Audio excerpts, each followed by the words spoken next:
Kashmir committee ضلع شیخوپورہ کے زیر اہتمام کشمیریوں سے اظہار یکجہتی اور مودی سرکار کا کشمیر میں غاصبانہ قبضے کے خلاف یکجہتی کشمیر ریلی نکالی گئی، جو مرکز خالد بن ولید ریگل چوک سے شروع ہو کر اپنے مقرر کردہ راستوں سے ہوتی ہوئی چوک چناب پارک پہنچ کر ایک بہت بڑے جلسے کی شکل اختیار کر گئی۔ ریلی کی قیادت کشمیر کمیٹی کے چیئرمین چودھری شہزاد علی ورک نے۔ ریلی میں مختلف جماعتوں کے رہنماؤں، کارکنان اور شہریوں کی بڑی تعداد نے شرکت کی۔ کارکنان نے ہاتھوں میں کشمیری پاکستانی پرچم، بینرز اور پلے کارڈز اٹھا رکھے تھے جن پر کشمیریوں کی آزادی کے حوالے سے درج تھا۔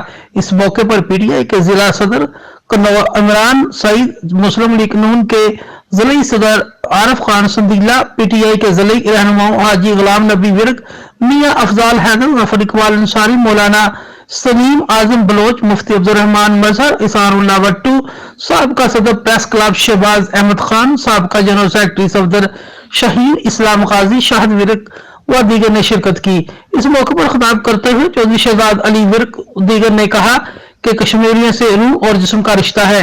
کشمیر میں مظالم سے بھارتی جمہوریت پسندی کا دنیا کے سامنے پردہ چاک ہو چکا ہے۔ کشمیر و پاکستان لازم و ملزوم ہے۔ پاکستانی عوام کی ہمدردیاں مقبوضہ کشمیریوں کے ساتھ جڑی ہوئی ہیں۔ بھارت کو اپنی غلطیوں کا خمیازہ بھگتنا پڑے گا۔ عالمی اداروں، اقوام متحدہ کشمیر میں انسانی حقوق کی پامالی اور دہشت گرد بھارت کی جارحیت کا نوٹس لے اور کشمیریوں کو ان کی امنگوں کے مطابق آزادی دلوانے میں اہم کردار ادا کرے۔